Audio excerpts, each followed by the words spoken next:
Hi everybody, it's Elizabeth here and welcome back to flip number 26. This is my third Fibonacci book. I use altered composition books and I glue 3 pages together to prevent bleed through. So this is going to be the last flip through of this book. I'm finally done with it. Sorry for the sniffling. I am having horrible morning allergies. So let's see where we left off. Okay, right here. So we left off from last time. I hope you all can see this because let me see if I can move this thing back a little bit. It's always hard to tell because I video on my husband's iPad, and then when I transfer it to the computer, I notice that the screen is a lot bigger than what I'm seeing through the screen that I'm looking through right now. So hopefully this all goes well because I have tried to video this like 6 times, so hopefully it goes well.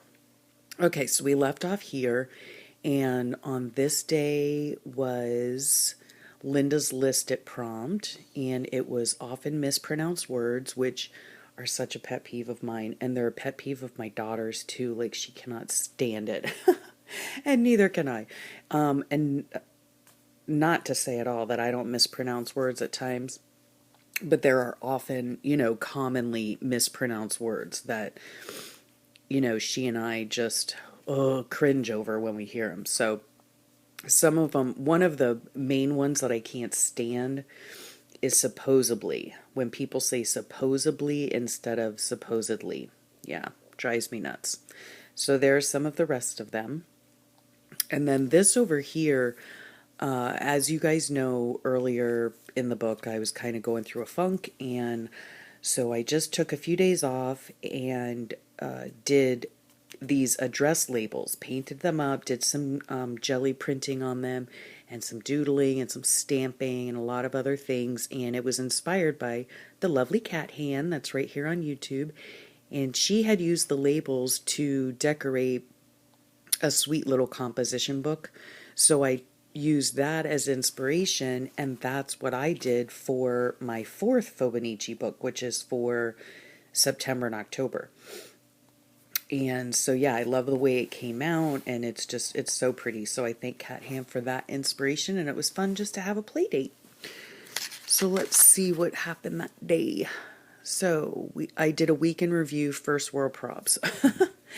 My husband at the beginning of this week, he had come home with 6 new work shirts, and I guess his place of business, his place of work, decided that some of the people needed to have work shirts that had the company logo on them.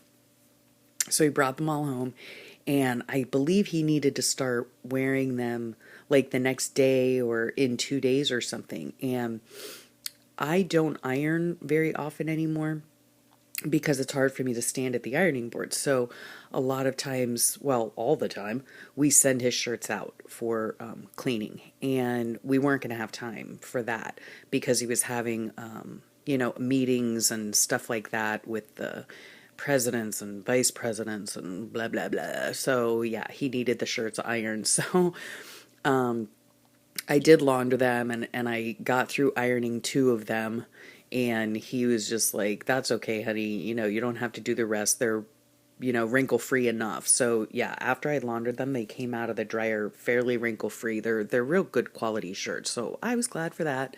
And then he ended up, taking them regularly to his cleaner. And then of course my second job is phone calls. That is like, I'm a secretary basically. So yeah, I had to make some phone calls, and I had to call the doctor again because they still owed me money. And can I tell you what? I know you've already heard this whole, rant about my doctor's office staff being totally inept. And so I'm not going to repeat all that, but I will tell you that today is, I think, September 23rd, something like that. And can I just tell you, I finally received the check last week. And this was from an appointment, mind you, that was in July. Okay, so it took me that long to go back and forth with the doctor on the phone and finally having to call the insurance company and get the insurance company to call the doctor's office to tell him why, yes, she's correct. Anyway, that's over and done with. So then my Jackson, my poor Jackson, he is my male schnauzer. We have two. Roxanne is the little girl. And yeah, he had a tummy ache and he had it for a while. And so I took him to the vet, and what a nightmare that was. I mean, like, as if I don't have enough problems of my own. Good grief. And I think I found out why his tummy was so irritated, because even though he's 8 years old, I swear to you, he behaves like a 2-year-old. He will eat anything. Not in the house. Not in the house. Like, he doesn't chew on stuff or anything like that. But he just eats random stuff in the yard. I don't know what his problem is. So anyhow. So after a lot of money, a vet visit, and medicine I had to give him, and then when I got home, because they needed to collect urine, and so I asked the girl, I was like, seriously, you have to collect urine? How do you do that from a dog? So she showed me how to do it, because then I had to go home and collect my dog's urine. Oh yeah, you heard me right. I had to collect urine from my dog. So that was an experience. And then I even had to take pictures of his poo. Okay? Really? All right. Yeah. So anyhow, they were making such a big deal out of it. And I understand, I mean, I love my dogs and I want them to be healthy, but they just, I don't even know. It's, they were making such a big deal out of it. I'm like, look, he's had this problem, yes, for a little bit, but it's like off and on. And right now he's doing fine, but they want to make it seem like he's got some horrific issue going on. And let's order this test and that test and this test and that test. Well, hundreds of dollars later, we get the blood work back and he's freaking fine. Anyway, that's that. So he's doing fairly well. And now that I figured out he's eating crap in my yard. So anyhow, okay, let's move on. So, on this day, I wrote a poem, Where Did My Mojo Go? I had just not been feeling well physically, mentally. I just didn't feel like creating. I had a bunch of blank pages, which I went back and did some, and you'll notice at the end of this book, there are some that I didn't do, and that's fine with me. I am just going to let it go. So this is the page I did for that, and it says, missing my dear Mojo. I don't know where she went. I've searched and searched to find her. Where on earth has she been? I'm missing when we'd sit and play and dabble all day long. Get back here on the double so we can feel like we belong. And then I just looked through my stash and fished out some of these die cuts, and stuck those on there. So yeah, that was that day. And then this day I found, in a funk on the computer. Why, yes, I am. So, and then 5 ways to try to climb your way out of it, which didn't really work, but, that's the way it goes. And then this day here was my husband's birthday, Big Handsome. Now, there is a story behind why I call him Big Handsome. Well, of course he's big and he's handsome, of course, but there were, a few people that had said, oh, I like the way you call your husband Big Handsome. And so I think it warranted some explaining on why I call him that. Years ago, we have a girlfriend. I have a girlfriend. Her husband works with my husband. We've known them, oh my goodness, for 15 years or more, something like that. And so we used to, years ago, we used to go out to dinner all the time. And so when we were first getting to know each other and, going out as couples or whatever, and we were at dinner one night with them, and my girlfriend, who now she's like one of my best friends, but my girlfriend asked my husband, oh, let me put your cell number into my phone. And so he gave her the number, and she says, well, let's see now, what am I going to title you, because he has a fairly common name. So she said, I don't want to confuse you with anybody else. So how am I going to know you're you? So she's, was thinking about it, was thinking about it.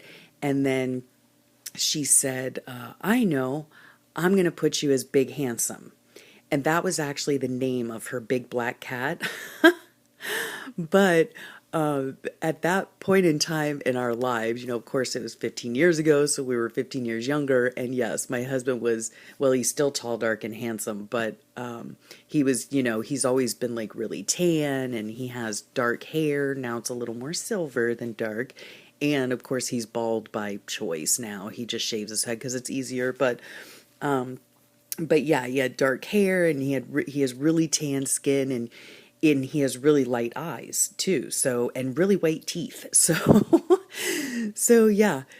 So that's where Big Handsome came from, and I have referred to him as Big Handsome on social media as long as I've been on social media, because he's not on social media, and yeah, for his, for the sake of his privacy, I call him Big Handsome. So that is a very long story about how Big Handsome came to be.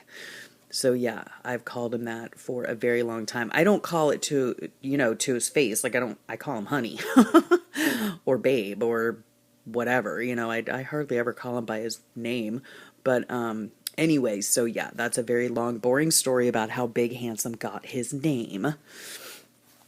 And so then here is the first day of school, and for my kids, oh, sorry for the glare, I won't push the page.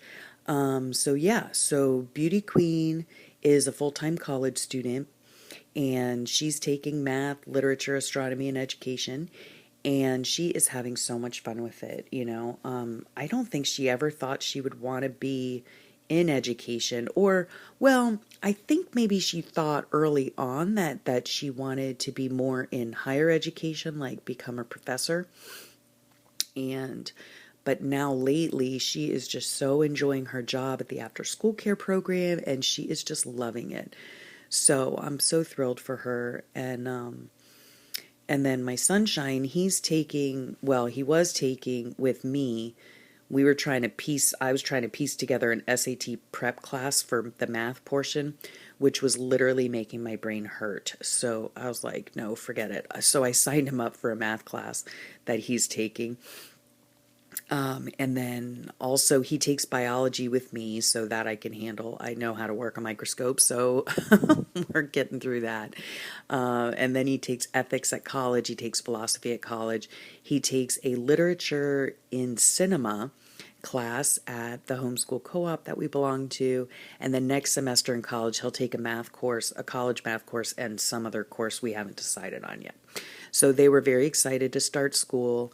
And my kids too, I've told you before that they both take college courses. Well, now my daughter, she graduated from high school, but both of my children started taking college courses back in their 11th grade year of high school, their junior year of high school. And here where I'm from, I don't know how it is other places, but we have a program called the dual enrollment program.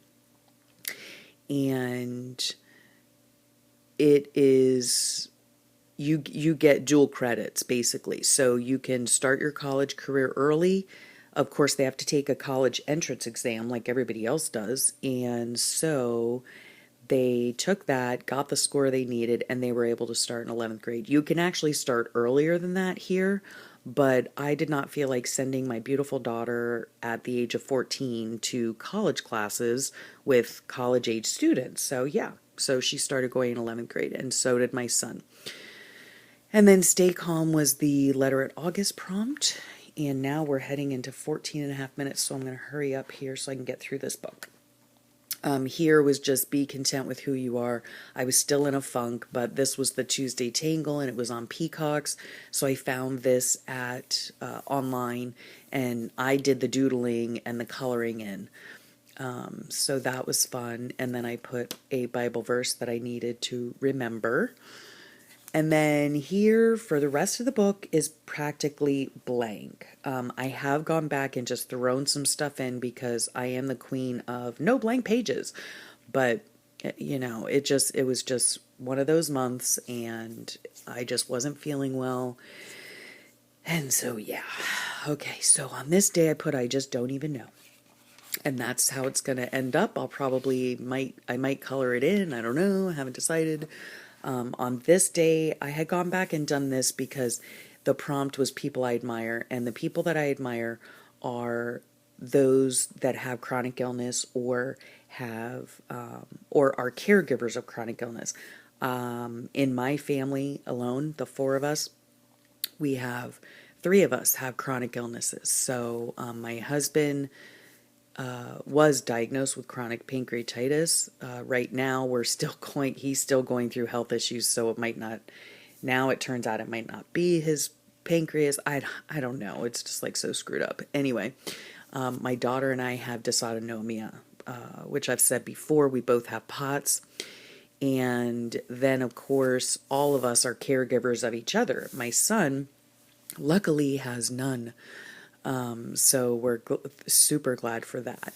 And my daughter she also has some congenital heart issues. And so, yeah, it's a fun old place in my house. So those are the people that I admire, especially like my husband and my daughter who suffer with these illnesses, and yet, you know, they continue to go to work. They continue to, you know, my husband, I mean, you know, he continues to go to work. He continues to take care and provide for his family, which is so important for him. He continues to, you know, love us with everything he's got. So I so admire him for all that he does. And I admire my daughter as well because she also suffers with POTS but yet, oh my goodness, that girl, she is like the Energizer Bunny. I mean, she, you know, she's going to school, she's going to church, she's going, you know, to work every day. She's going to start her volunteer work at a local school soon to go along with her education class. She is just on the go all the time, and she doesn't let anything stop her. And so I'm very inspired by her and so proud of all she's done and will do. And so that was that page. And then this page here is We Were Meant to Live for So Much More. That was just I believe that was one of the August Letter-It prompts, and so I just kind of threw that in there later on to cover the page. And then this is basically what sums up the end of this month. I think it speaks for itself. Pretty sure it does. We'll move on. This day, that kind of speaks for itself. This is actually a printout of a painting by, I believe his name is Harding. And I've seen his work at art museums, the various art museums that I've gone to. And I do like his artwork because of its simplicity. He does some quite controversial paintings, but this one just explained the way I was feeling that day because you guessed it, I was having a migraine. So yeah, that kind of speaks for itself. And then I had a few blank pages back here that, you know what, I don't know if I'm going to get to them or not. I'm well into September now, and I'm just not feeling the end of this month, as you can tell. So this back here is just a, what's it called? A calendar thing that I stuck on here, you know, back when I made the book at the beginning. And so that's the end of my book. And I am super glad that August is over, and now we're well into September. We're actually heading into October now as I'm filming this today. So anyhow, I hope y'all are having a great day. Thanks for sticking it out with me. I know this is kind of a long video, but I just wanted to be done with it. Be done with August and move on. So thanks again for your time and your patience and watching. And I really appreciate all the new subbies I've gotten. Thank you so much. And I love doing these videos. I really do. So I will catch you on the next flip.